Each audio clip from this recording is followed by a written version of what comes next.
Hey, Drew. Hey, Okay, so Drew, tell folks a little bit about you, and then I have a hypothetical scenario to ask you about. perfect. So, my name is Drew Donaldson. I'm a fractional CMO with the Grow House Agency.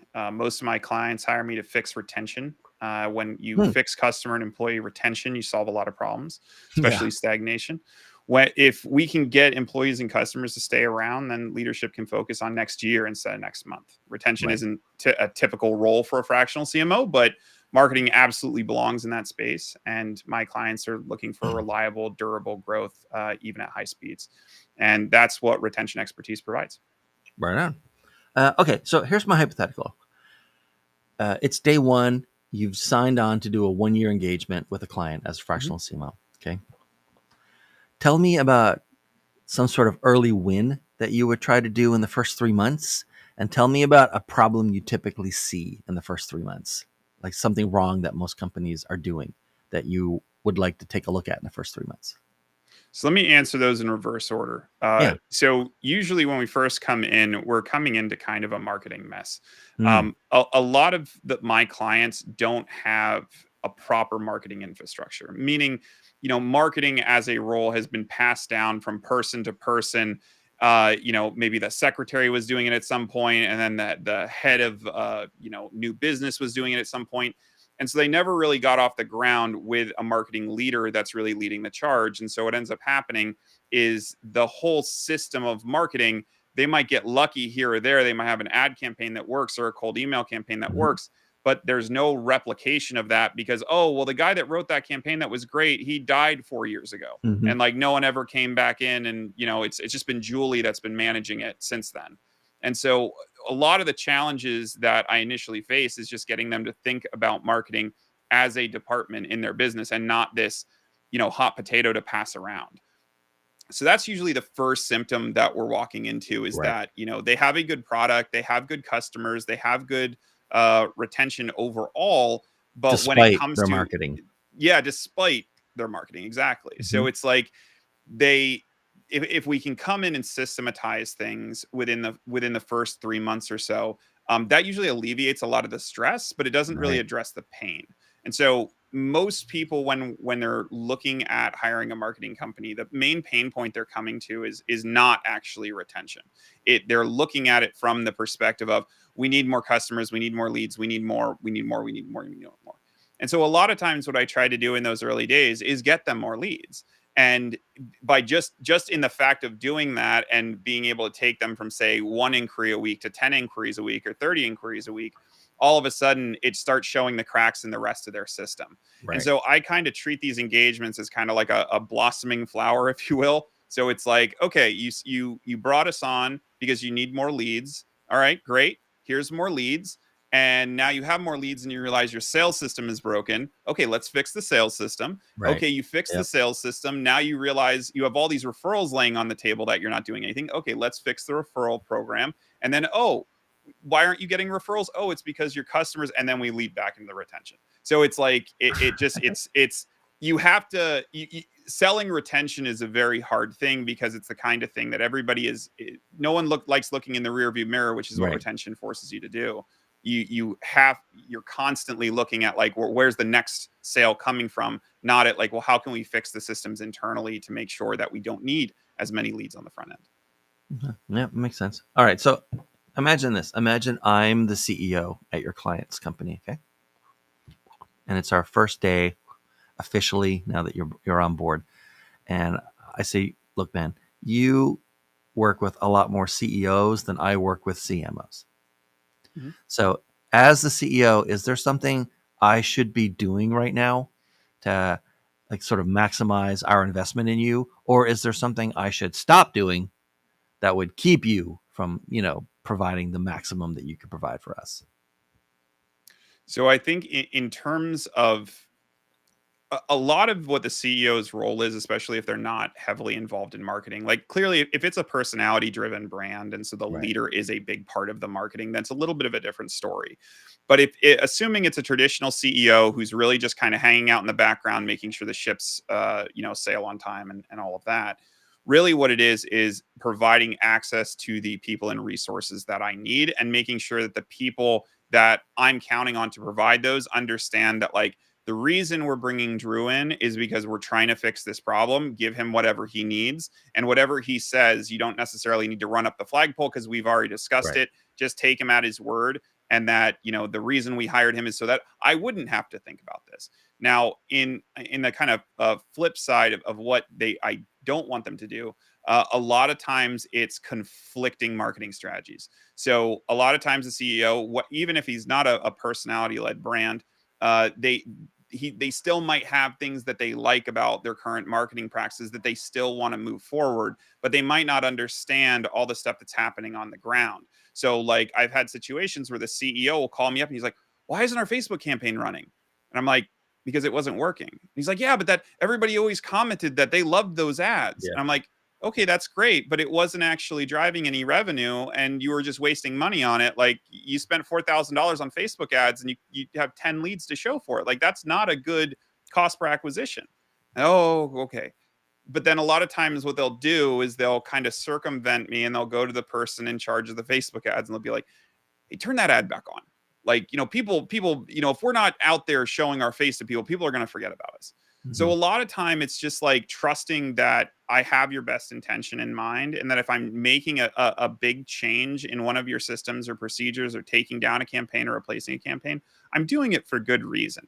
I walk into plenty of clients where they have a really good pay-per-click campaign running. I'm not going to mess with it.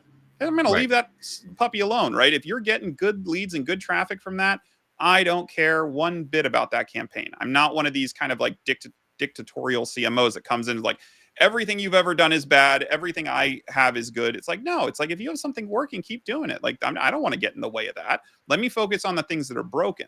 So as long as they can one direct the team to be like, hey, you don't need to check, you don't need to spot check everything he's doing. Like I trust him, that's why we're engaging him. And then also not kind of circumventing to try to also put their 2 cents into the marketing that isn't kind of coming through that main pipeline, because what that ends up doing is just kind of creating this fractious relationship between me and the team I'm trying to help execute. Right. All right. Um, so I've got some fill in the blank questions for you. Your answers can be as long as you want, but I like the fill in the blank because it's not much work for me, honestly, and more work for you. So, I got you. number one, many clients just don't understand what. Many clients don't understand how long marketing actually takes. Mm-hmm. The reality is that everybody gets really hyped up when they see people have big wins and like, oh, we launched this can, and I mean this is very like consumer level, but like if you go on Twitter and you follow a bunch of marketers, they'll be like, we launched a campaign and made $500,000 overnight. And it's like, that's cool, that's how marketing should work. It's like, Mm-hmm. yeah, but what he didn't tell you was that he worked on that campaign for like 2 years. like like it took a while to get to that point. It's like every once in a while, and I almost hate it when it happens, that we will launch a campaign and it'll immediately do great.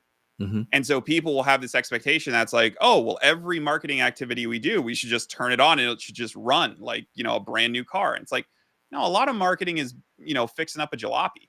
Like it's a lot of experimentation and, well, that battery didn't work. Let's put this battery in and see if that does better. Or yeah, this is good, but the mileage still isn't right. So we got to fix the air intake. So it's a lot more experimentation than I think most people understand. And they don't understand that experimentation can't be done in 2 or 3 days. Right. Oftentimes, some of that experimentation's months. uh, okay. So talking about things that hit, right? Versus all of the other like slow and steady wins the race kind of stuff. So I write a lot of emails for sales teams and marketing teams. I have a handful of campaigns I've written where the open rate is higher than 100%. People forward them on and that kind of stuff. Right. But I mean, yeah, I've got like one at 103 and one at 100. I would never show that to a client because the first thing they're going to say No. is, I'll have 105%, please. Thank you. And like, Yeah. I can't guarantee that, man. Like nobody knows why this one took off. It's just the way it is. It's well, and um, I mean, a lot of it is like you can do some Monday morning quarterbacking of your own yeah. work, and you'd be like, well, the subject line was great, Mm-hmm. right? Or oh, well, that ad just perfectly tapped into the audience's pain, or Right. like our timing was just spectacular when we launched that Yeah. challenge or whatever.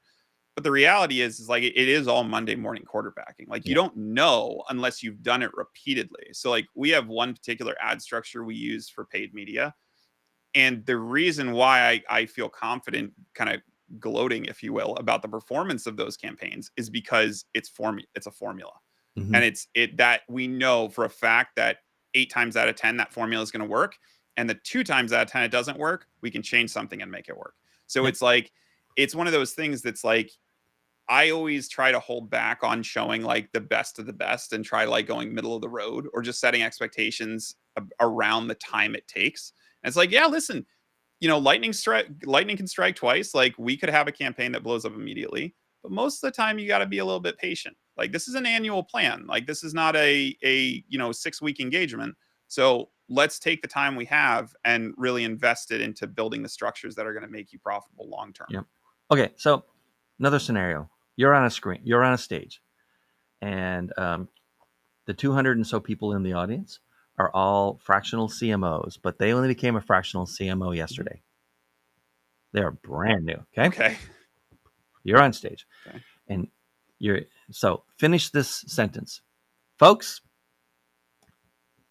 The one thing about starting out as a fractional CMO that's going to shock you is what?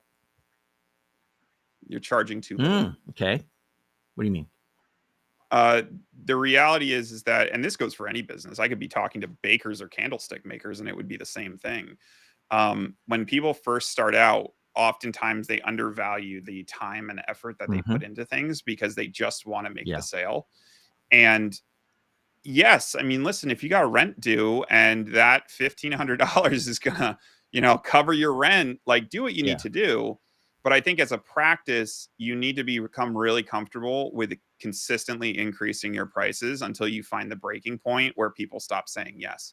And I think when people go through that process, oftentimes they are honestly kind of shocked at how high that Yeah. number goes because people pay for expertise. And if you can talk a good game and back it up, they will pay you what you're worth. And so it doesn't help anybody, you especially, by undervaluing yourselves.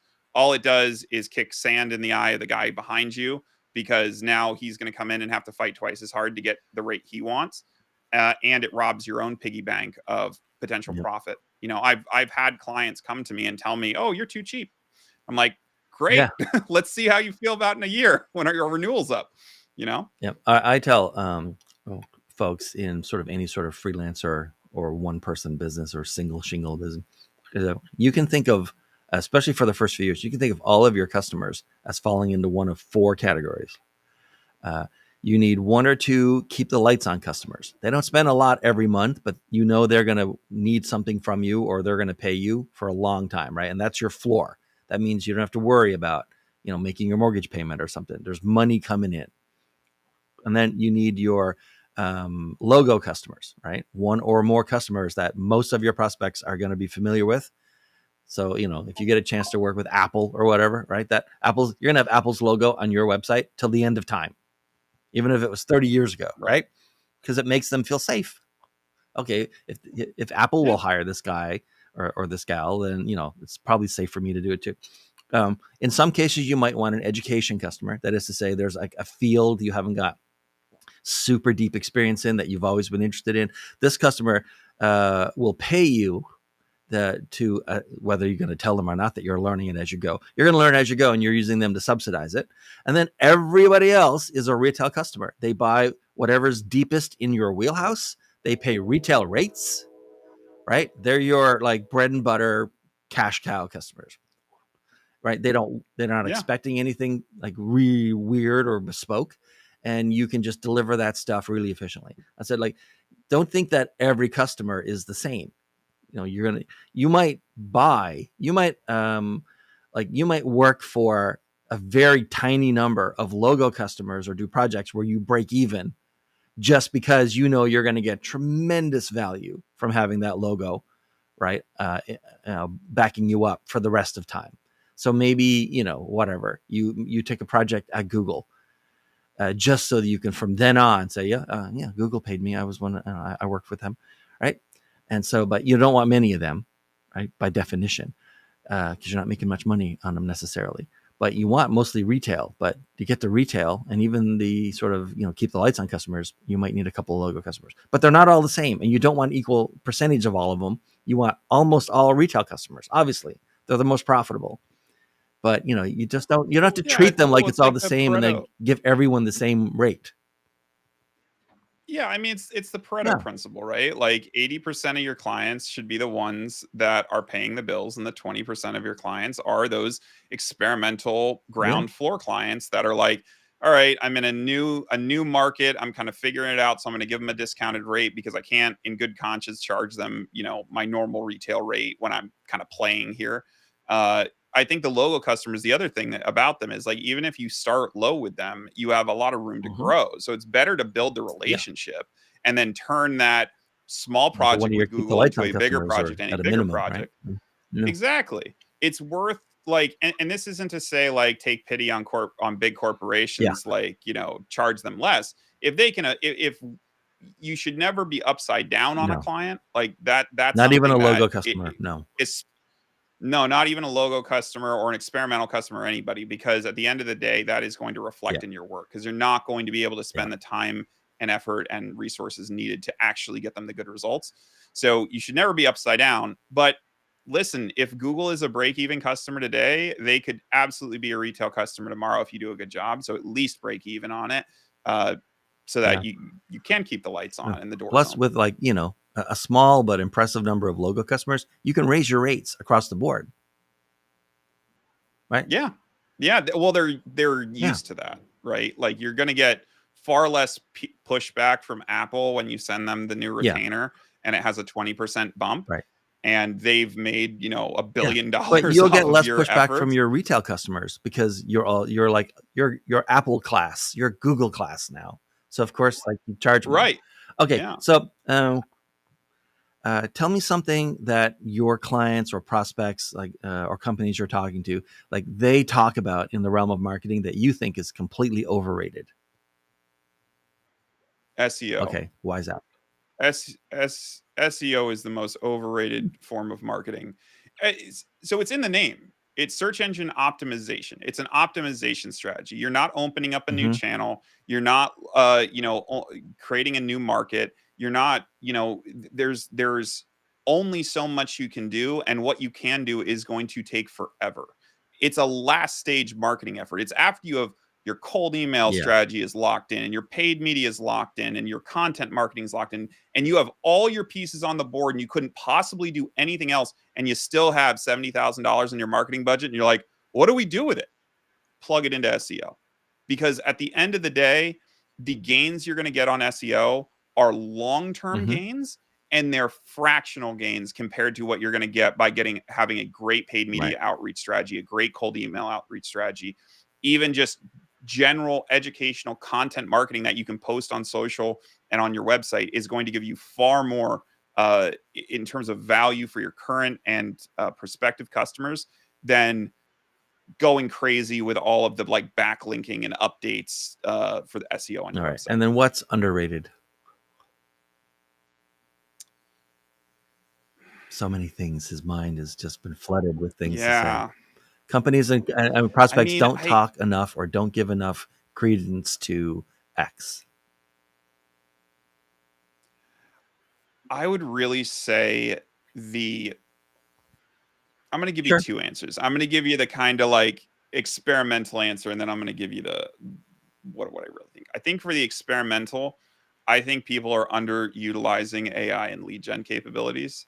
Um, AI has become so unbelievably Mm-hmm. powerful, and it can be used in so many different ways. And yet, the retail customer is usually only using it like they're pulling ChatGPT up and being like, Right. "Write me a Yeah. Facebook post," and like that's the max that they're ever using it for. But you can build bots that can not only do lead generation for you, but can actually provide instant value. And I'm not talking customer support bots or like asking questions about your business bots. I mean like real tools to like help someone work through a challenge that they might be facing. I just built one for someone on a webinar last week or 2 weeks ago, where she's a parent coach that works with parents for holistic child Right. discipline, And like within 20 minutes, we had a bot that took her methodology, and the parent could type into it what scenario, like what was the kid doing, and it would spit out what the corrective disciplinary measures should be for that child. That's an insane amount of Yep. value for a prospect. Like you're giving them an instant answer. Yes, it's not the same as working with a coach who's gonna like comfort you and let you lean on their shoulder and give you like really personalized advice, but that's an incredible amount of value that you can produce as a company. And just think of all the different ways you can create that value using AI and with very little effort. I mean, yes, you have to know how to do prompt engineering and you know how to set up these technologies. But once they're set up, I mean, we're in the golden age Yep. of this stuff. In 2 years, everybody's going to be doing this, and it'll just be another type of Yep. lead magnet. But right now, almost no one's doing it, and the people that are doing it are crushing it.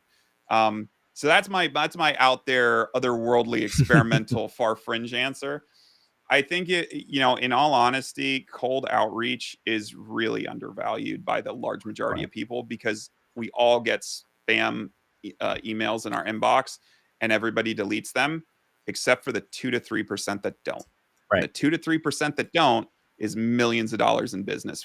Like it just is. It's tried and tested. It's the oldest technology still around. I mean, it is Internet Yep. 1.0.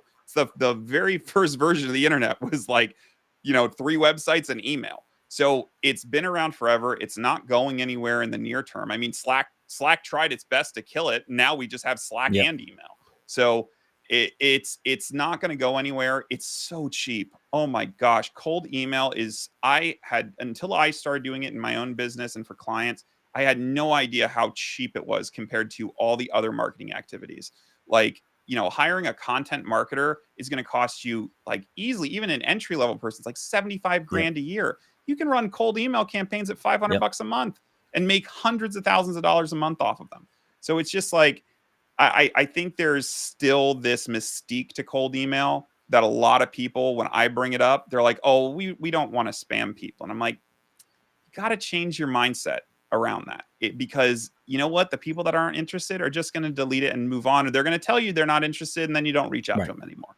It's better to like at least extend the hand and see if they want help and let them tell you no than just pretending that this just doesn't exist as a marketing channel. Yep. And oh well, we can't do that because I don't like getting spam is a silly reason to avoid it. Ex- uh, I don't know. I like 1,000,000% agree on that. Obviously, because I write a lot of emails. Yeah. Okay, so who should be reaching out to you these days, and how? So we really focus with businesses that we categorize as knowledge in service. So we're focused on helping people whose primary product that they provide is in some way educational. So this could be schools or Hmm. universities, or service based, like a nonprofit professional service group, like a law firm, accountant, that kind of group. And we tend to target larger firms that are at least at the 7-figure mark or above. Okay, and how do you want people to get in touch with you? Email's the best way. Email's on the All right. screen. You can just drop me a line and we can book All a right, call. Drew, thanks so much, man. This has been great. And thanks for coming for episode 145. Thanks for watching, folks, and we'll see you next time. Drew, hang around for a second. I got some stuff for you. Bye. Yep.